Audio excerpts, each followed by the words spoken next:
Project X, the mystery item from a strange planet. In order to be ready this morning, all of your notes should be out and ready to go. This is what you did in class yesterday and possibly for homework last night, and it had to do with the sheet that had either notes that you could take right on it, or you're looking to pull out the notes that you might have done on a separate sheet of paper. Today you will be typing in Word and then saving onto a jump drive. You can have your netbooks on and they can be ready, but please close them to at least half mast so that you're not distracted by anything on the screen. Your fingers are not going to be touching the keyboard. You're not trying to peek and look and see what's in there. If it becomes a temptation, simply close the lid all the way before I have to do it for you.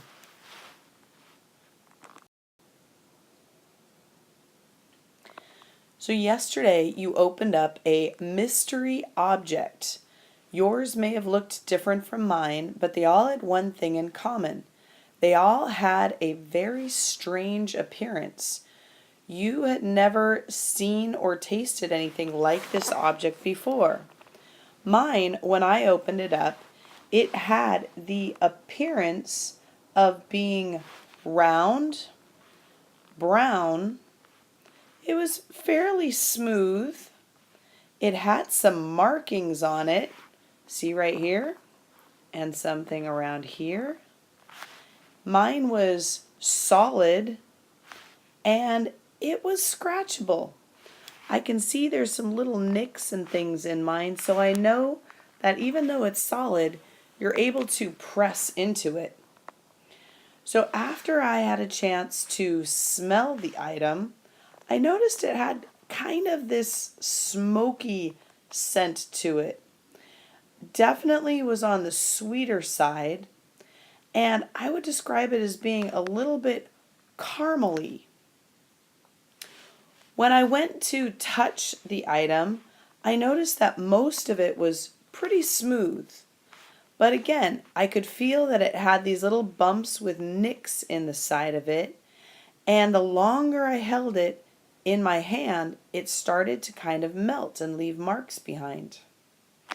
Finally, when I tasted my mystery object, it was definitely sweet, opposed to sour. And it kind of had a velvety texture on my tongue. It was creamy versus something that might be more grainy, and it was almost milk-like in quality. It had a little bit of a nutty taste to it, but it was also slightly bitter. On your paper, you should have had something similar in that you're talking about the appearance, the smell, what it felt like, and how it tasted. All of those things should be present. We're not retasting today, so I hope you took good notes on that. Part of your notes you should have taken had to do with what should go into a good piece of writing. Absolutely, you should have word choice be on there. These would be things like vivid verbs. No longer are we just doing run, but instead we might have something like sauntered. And of course you want to have some amazing adjectives to describe your item.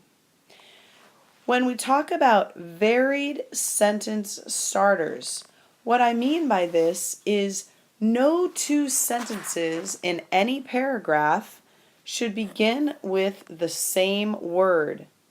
Likewise, your paragraphs really should never begin with the same word. The only exception to that rule would be if there is something done with intent for effect. If you are curious whether or not you are meeting this requirement, please ask before you submit anything for a final draft. Another thing appropriate for this piece of writing in particular would be sensory details.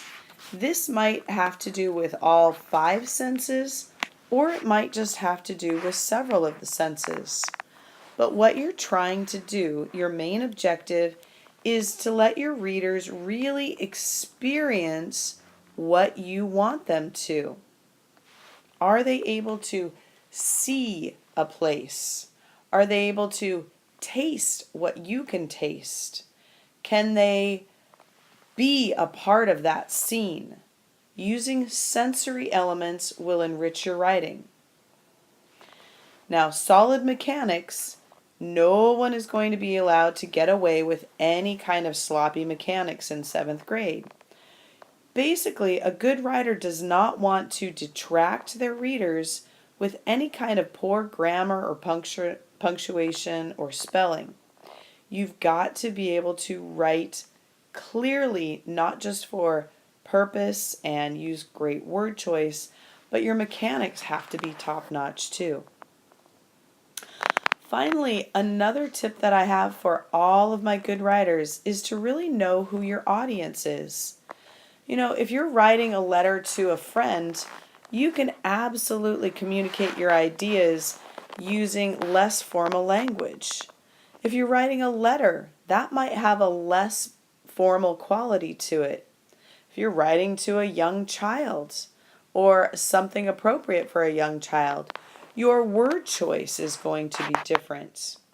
In this case, this piece of writing will be not only either read to your peers or read by your peers, but it's also being read to your teacher.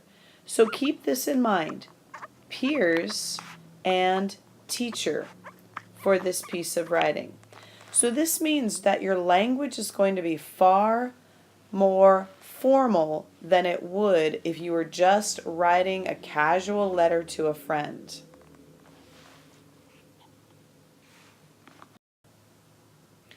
Here's an example of what I might choose to do for an opening paragraph. Please keep in mind that I have not done any kind of editing or revision to this yet. I would still very much recommend to myself and to you to take this through several times of editing and revising. Let me just read to you what I've written. Having just arrived on planet Galega, I am immediately offered a refreshment. The disc-like, earthen-colored food item seems to be readily consumed by the others, yet I remain somewhat leery. Politely, I hold it in my hand and feel that while it is somewhat smooth, it also contains several nicks that roughly look as if it's been dropped or knocked about. The longer I hold the solid food orb, the more residue I begin to see on my fingers as I realize it's beginning to melt. With trepidation, I lift it to my nose and inhale its scent. Surprisingly, it's not unpleasant. Without appearing insensitive to my hosts, I quickly detect faint sweet and bitter properties with just a hint of smokiness. Whatever it is, I doubt it'll kill me, so I decide to pop it into my mouth and be quickly done with it. I'm glad that I opt not to immediately chew it, because as it melts on my tongue, the full intensity of its fantastic flavor is released. Many of the things I smelled translate well to what I am tasting. Smoky, bitter, smooth, and very, very sweet. I'm enjoying it immensely when I begin to wonder what they call it. Please notice I have not used the word chocolate anywhere in my writing, nor have I used any chocolate-like words. Cocoa, for example.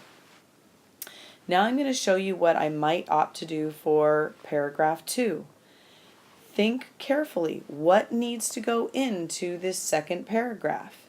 You will need to use your checklist to make sure that you have exactly what you should have in paragraph 1 and in paragraph 2.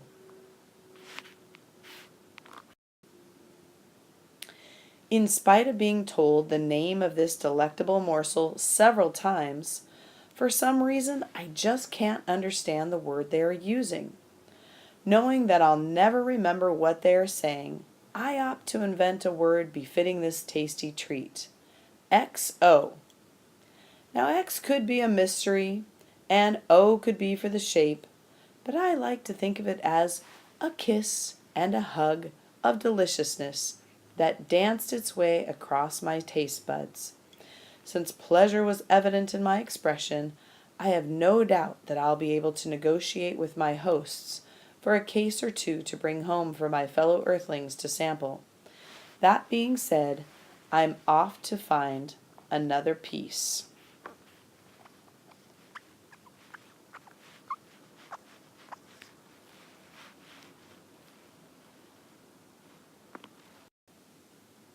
Now it's your turn. Once you open up your Word document, what I'd like you to do is begin your first draft of both paragraphs. Just do the best that you can on this first draft, and tomorrow we'll work on editing and revising. Good luck!